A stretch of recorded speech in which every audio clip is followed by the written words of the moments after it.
కూటమి నాయకుల సమన్వయ కమిటీ సమావేశం కర్నూలు జిల్లా పత్తికొండ నియోజకవర్గంలో పత్తికొండ ఎమ్మెల్యే కేఈ శ్యాంబాబు ఆధ్వర్యంలో కూటమి నాయకుల సమన్వయ కమిటీ సమావేశంలో పత్తికొండ తుగ్గలి మధ్యకేర మండలాల కార్యకర్తల సమావేశంలో మాట్లాడుతూ దేశంలో 27 రాష్ట్రాలు కేంద్రపాలిత ప్రాంతాలు ఉండగా మన ఆంధ్రప్రదేశ్లో ప్రత్యేకంగా ప్రధానమంత్రి నరేంద్ర మోడీ గారు చాలా సంతోషంగా ఉన్నదని, మన ఆంధ్రప్రదేశ్లో ఏ ప్రోగ్రాం అయినా జరిగిందో ఆ ప్రోగ్రాంని మన రాష్ట్ర ముఖ్యమంత్రి నారా చంద్రబాబు నాయుడు దేశ ప్రధానమంత్రికి చూపించడం జరుగుతుందని కేఈ శ్యాంబాబు తెలియజేయడం జరిగింది. పత్తిపాటి పుల్లారావు మాట్లాడుతూ ఈ పత్తికొండ నియోజకవర్గానికి సమర్థవంతమైన నాయకుడు ఉన్నాడని, దేశ ప్రధానమంత్రి నరేంద్ర మోడీ ఇక్కడికి రావడం, జీఎస్టీ గురించి తెలియజేయడం, ప్రతి కుటుంబానికి 17,000 ఆదాయం వస్తుందని, ప్రతి కుటుంబానికి ఆదాయం కల్పించాలని నరేంద్ర మోడీ అభిప్రాయమని పత్తిపాటి పుల్లారావు తెలియజేయడం జరిగింది. ఈ కార్యక్రమంలో తెలుగుదేశం కార్యకర్తలు, నాయకులు విరివిగా పాల్గొనడం జరిగింది. మోడీ గారు ఏ స్టేట్ కూడా ఇంత కంటిన్యూస్ గా 2-3 సార్లు ఒకటే ఇయర్ లో రావడము ఎక్కడ కూడా చూడలేదు. ఇది ఫస్ట్ టైం జరుగుతుంది. అది మన చంద్రబాబు నాయుడు గారు ఫోర్స్ పెట్టి ప్రతి ఒక్క ప్రోగ్రాం కూడా ఆంధ్రప్రదేశ్ లో ఏదైతే జరుగుతుందో ప్రధానమంత్రి గారికి చూపెడుతూ, అదేవిధంగా గత 5 ఏళ్లలో ఆంధ్రప్రదేశ్ ఎంత దారుణ పరిస్థితి తయారైందో ఆ పరిస్థితి కూడా చూపించడానికి, మనకి ప్రధానమంత్రి గారికి చూపించడానికి ఒక అవకాశం మాదిరి తీసుకొని ఆయనని మరీ పిలిపించడం జరుగుతుంది.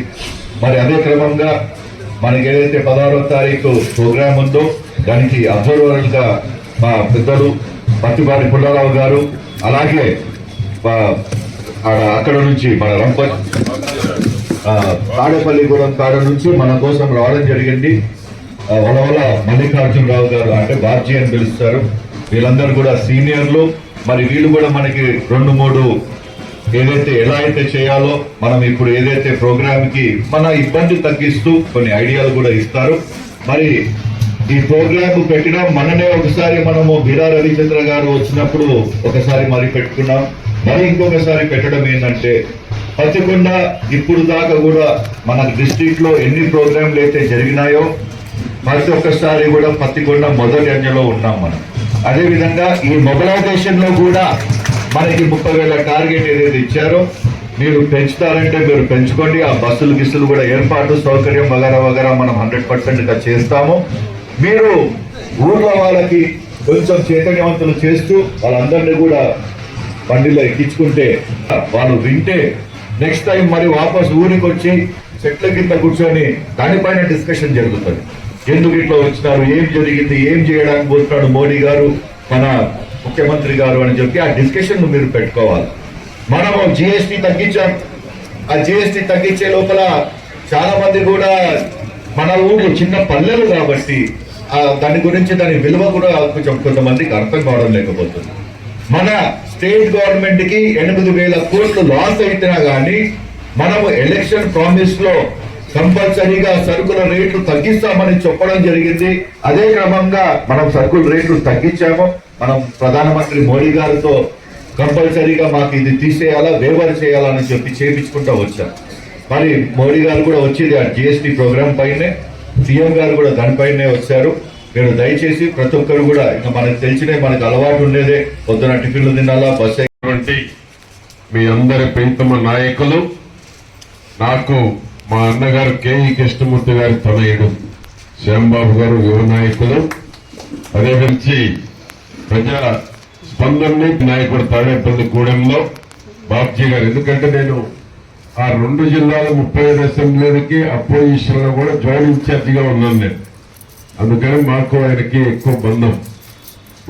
బాబ్జీరావు గారు, ఆదినాయుడు గారు మీ పరిశీలకులు, వేదిక మీద ఉన్నటువంటి కూటమి బీజేపీ, జనసేన, తెలుగుదేశం వివిధ హోదాల్లో ఉన్నటువంటి నాయకులందరికీ పేరు పేరున ముందున్నటువంటి 3 మండలాల నుంచి విచ్చేసినటువంటి మీ అందరికీ, మీడియా మిత్రులు పేరు పేరున అందరికీ నమస్కారాలు. ఈరోజు మనం 16వ తేదీ మొన్ననే మీటింగ్ పెట్టాలని చెప్పారు నాకు. కానీ అధిష్టానం మళ్ళా మా బాధ్యత మేము నెరవేర్చకపోతే అవసరం లేదు, సమర్థవంతమైన నాయకుడు మీకు శ్యాంబాబు గారు ఉన్నారు కాబట్టి అవసరం లేదు వాస్తవం అయితే. కానీ మా బాధ్యతగా మేము పెట్టకపోతే మళ్ళా అది శ్యాంబాబుకి ఇబ్బంది అవుతుందని పెట్టించాం. 3 మండలాలు ఇక్కడ, 2 మండలాలు అక్కడ. భారీగా రావాలి, 120 కిలోమీటర్లు చెప్పారు నాకు శ్యాంబాబు గారు. ఇది చివరి మండలం, దగ్గర మండలం 40 నుంచి 80 కిలోమీటర్లు. కాబట్టి మీకు దూరం జరుగుతూ ఉంది.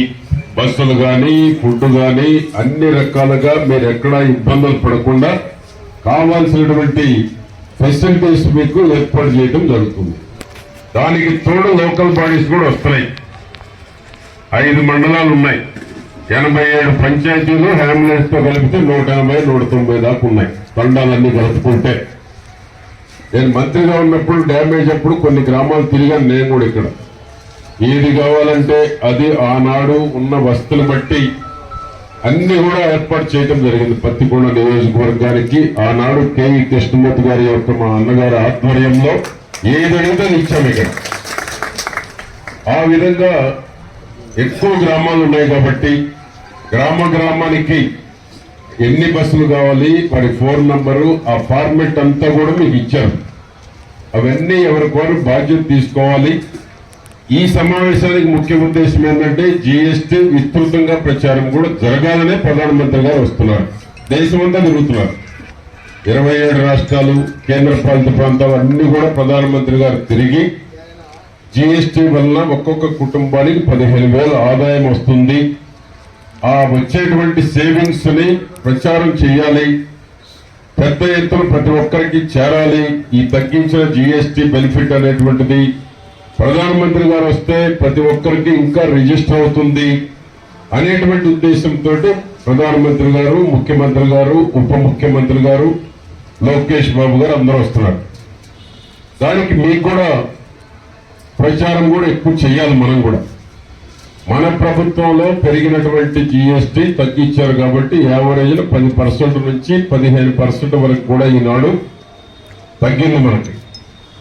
కాబట్టి ఇది విస్తృతంగా ప్రచారం చేయాలి. దానికి తోడు మన నాయకుడు ఎన్ని కష్టాలు ఉన్నా ఇది కూడా ప్రచారం చేయాలి. ఎందుకంటే స్థానిక సంస్థల్లో ఇప్పటికే మీరు అందరూ ఎవరు ప్రెసిడెంట్గా ఉండాలి మనసుల్లో ఉంటాయి. మీ నాయకుడు దృష్టి రాకపోవచ్చు. నా దగ్గర మేము ఎంపీటీసీ, మేము జడ్పీటీసీ అని మా దగ్గర నాకు చెప్తున్నారు. మీరు అట్లనే మీ నాయకుడు చెప్పుకుంటారు. కొంతమంది మనసులో ఉంటుంది, సర్పంచ్ ఉండాలా, ఎంపీటీసీ ఉండాలా, ఎంపీపీ అవ్వాలా, జడ్పీటీసీ అవ్వాలా అనేది మీ అందరిలో ఎవరో ఒకరు మైండ్ లో ఫామ్ అయి ఉంటుంది. ఈ అవకాశాన్ని మనం సద్వినియోగం కూడా చేసుకోవాలి. ఎందుకంటే మనం అందరం ఒక గ్యాదరింగ్ పెద్ద ఎత్తున వెళ్ళినట్లయితే కొంత ఇప్పటి నుంచే కదలిక, అపోజిషన్ ఒక్కటి కూడా రాకుండా చేయాలి. మనం ఏ ఒక్కటి కూడా అవతలను గెలవడానికి వీలు లేదు. శ్యాంబాబు గారు ఒప్పుకోడు, నో డౌట్. మీకు తప్పకుండా విజయం సాధిస్తాం. పులివెందులు చూశారు, ఒంటిమిట్ట చూశారు.